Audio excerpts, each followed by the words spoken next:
So I want to talk to you this evening about a subject, an aspect of holistic health that I find really, really interesting, which is when someone comes to me with symptoms, it's particularly interesting as to where those symptoms manifest.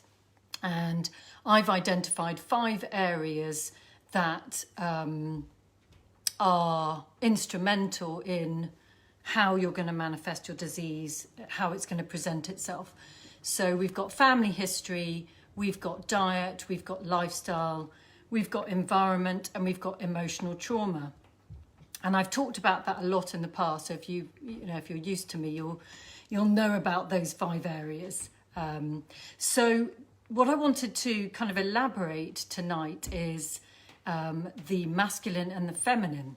Now, absolutely everybody is made up of masculine and feminine sides. But obviously, if you're incarnated in a female body, you will be mostly feminine with 10 times more estrogen than a man, or 10 times more estrogen than testosterone. And obviously, if you've incarnated as a man, you will have 10 or 20 or 30 times more testosterone than estrogen. And the amount of testosterone you have depends on your physique and, all of that. And so the reason I wanted to touch on this today is because what's so interesting is, again, where you manifest your symptoms is really indicative of those aspects being out of balance. So, for example, if I have a client who has got symptoms in the female areas, so in the womb area, in the breast area, for example, or on the left side of the body, then she's got a feminine imbalance. And if she or he is manifesting imbalance on the right side of the body, or for a man in the male organs, then there will be an imbalance in the masculine or on the masculine side of the body. And what's so interesting about that is when I speak to a client, so for example, a female, and she has had breast cancer or she has got issues with the womb or UTIs, I will often ask if she was able to picture what her inner feminine looks like. And very often she's so disconnected from her inner feminine that she cannot even picture what her inner feminine looks like. So you might find it quite interesting to ask yourself, what does my inner feminine look like? What does my inner masculine look like? And you will, see a picture, an image, hopefully in front of you that will give you a clue. And sometimes, as I said, with some of my clients, they can't connect to their feminine at all. They just can't see her. And there's nothing wrong with that. It's just worth taking a moment. I always say to them, don't judge yourself for that, but maybe allow yourself to invite her in. And again, often or at times with that particular client, they may have had a difficult relationship with their mother or the maternal side of their family. And of course, your mother is supposed to be the quintessential feminine, the matriarch of the family. So it's quite interesting that if you've had troubled relationships with your mother, you also can't connect to your feminine. You're also manifesting dis-ease or symptoms in the feminine parts of your body or on the left side of your body, then it gives you a little bit of an indication of what you might need to do in terms of reconnecting with your feminine and recognizing that the feminine and the masculine have different qualities. So if we think of the feminine, we think of her as giving, receptive, nurturing, creative, interdependent. I've got a list here from the lovely Dr. John Gray. Vulnerability, responsiveness, loving, intuitive. And then we have the male side, which is assertive, confident, problem-solving, detached, goal-oriented, independent, and that kind of thing. And you want to have both of those aspects because obviously, even if you're a female, you want some masculine qualities. Perhaps you need them in your work, for example, or even if you're working from home, or even if you're working in a caring profession, there are going to be times when you're going to need masculine qualities, like you're going to need to be able to problem solve, you're going to need to be assertive. And it's not just that I come across clients who can't connect with the feminine.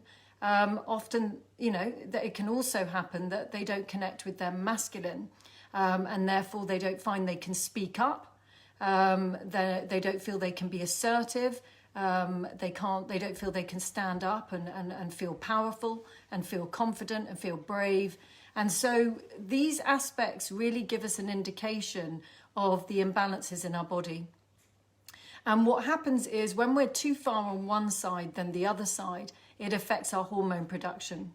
So say, for example, we are a female and we go out to work during the day and we work in a problem-solving kind of industry. So say we're an accountant or a lawyer or some kind of business that requires more of our masculine side.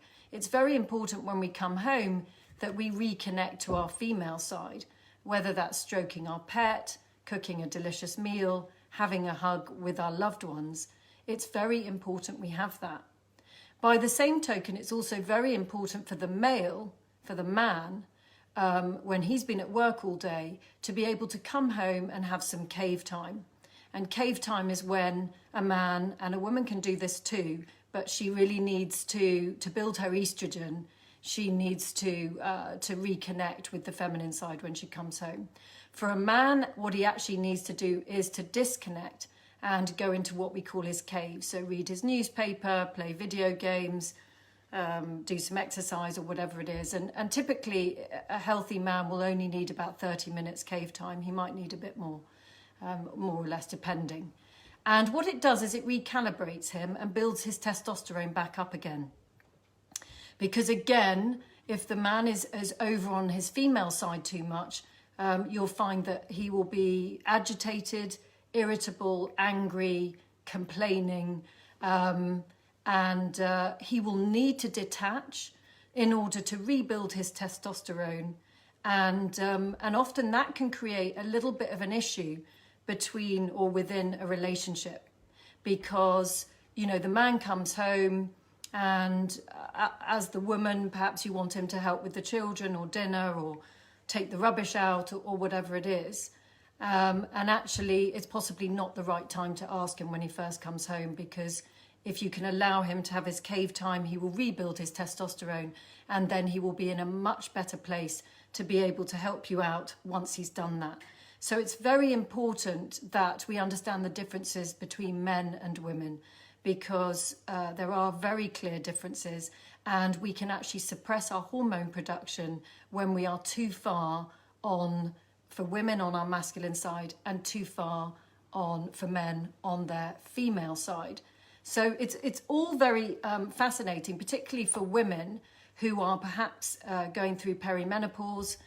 Women are financially independent. Typically these days we don't require a man to provide for us often financially. We need our partners for emotional support much more. And so for a woman, if we're financially independent and we're perimenopausal and perhaps we're on our own, we may stay on our masculine side more, and we may feel that we don't need a man. And it might be that we don't need a man financially, but it's nice to need someone to reconnect with our feminine side, because our feminine side, which is about producing estrogen to some extent, we need to connect with that part of us that needs love and connects and is giving and receptive, particularly receptive to a person's love, whether it's your child or your husband or whoever it is.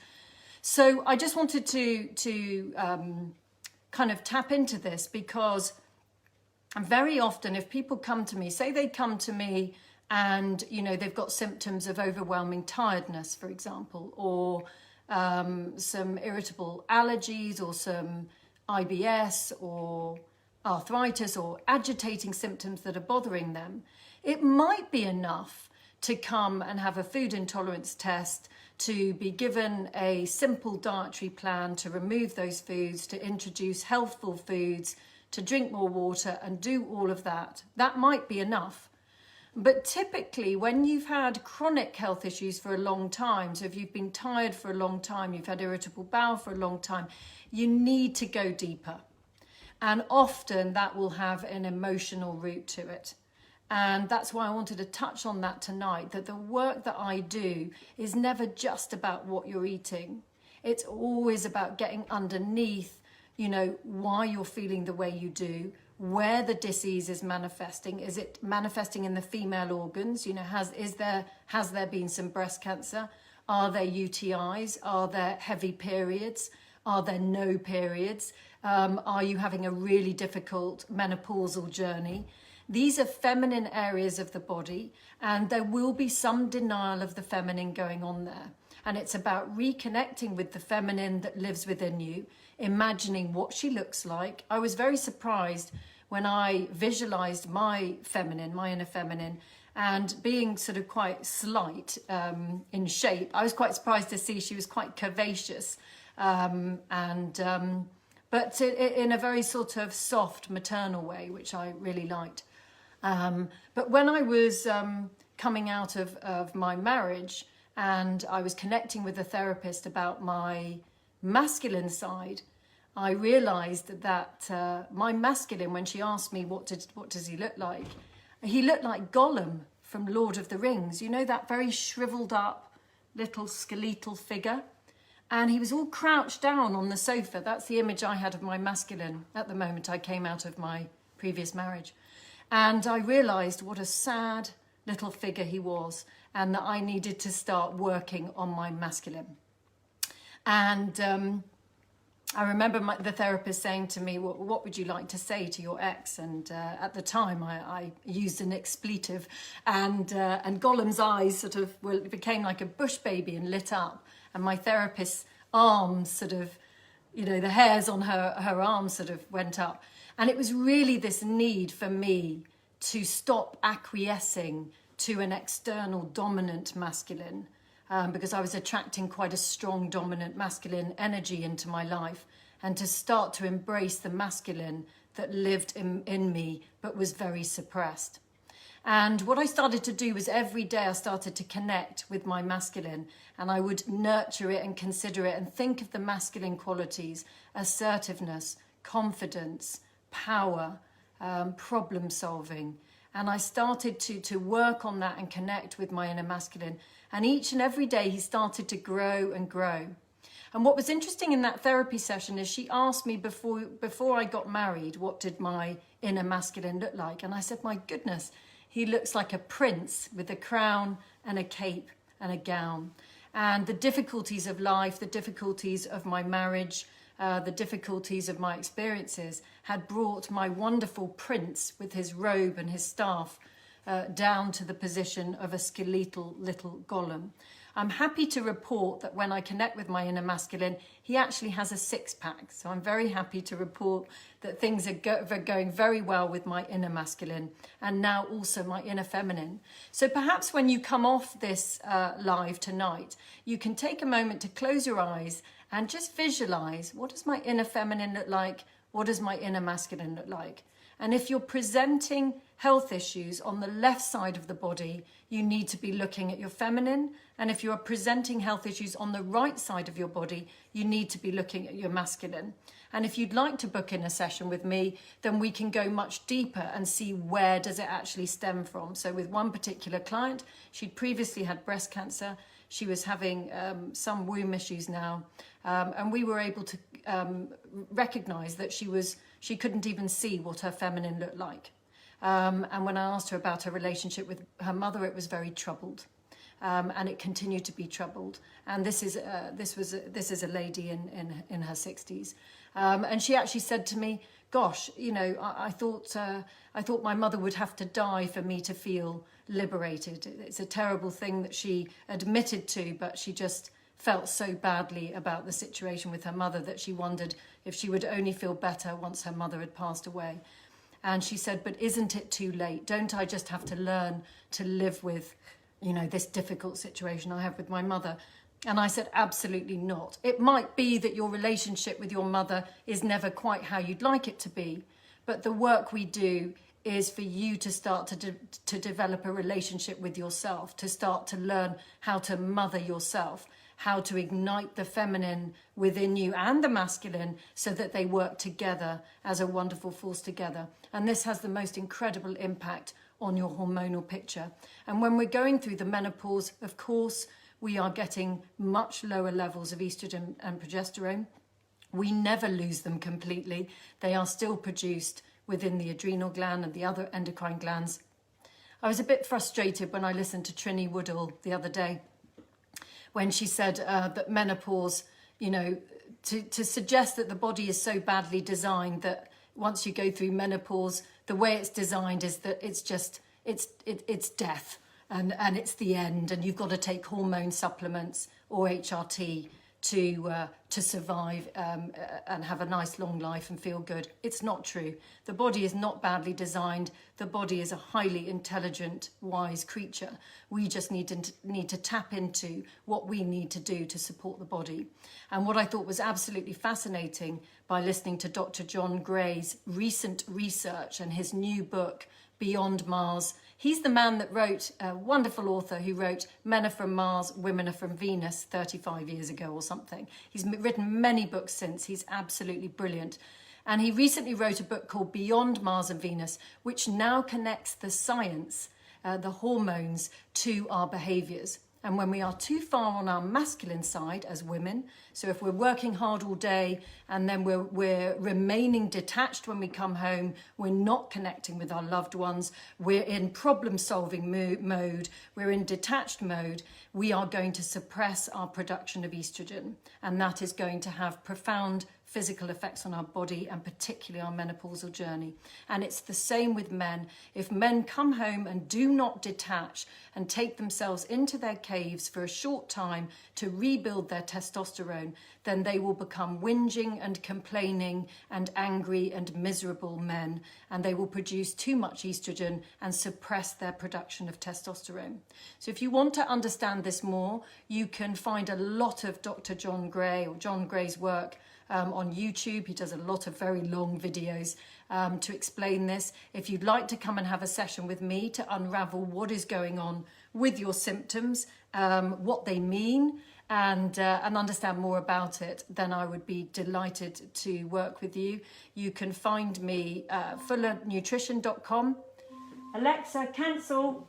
Just my time has gone off for my lovely brown rice. So yes, you can connect with me on YouTube, you can connect with me here, you can connect with me on my website, you can read my blogs and read more about some of these subjects. So I hope you found it interesting. Just to sum it up, it's really understanding that diet is important, but it's not the be all and end all, and that I do fascinating work around understanding what is going on when you're presenting symptoms, that if they're on the left side of the body or the right side of the body, then you may be too far on your masculine or feminine side, and that needs to be put back in balance. So we can do that work to create a strong foundation where you take care of yourself, where your hormones are in balance, and you have healthy relationships with loved ones as well. So it's a whole sort of 9 yards of stuff. So have a great evening, and it's lovely to see you watching. Mwah.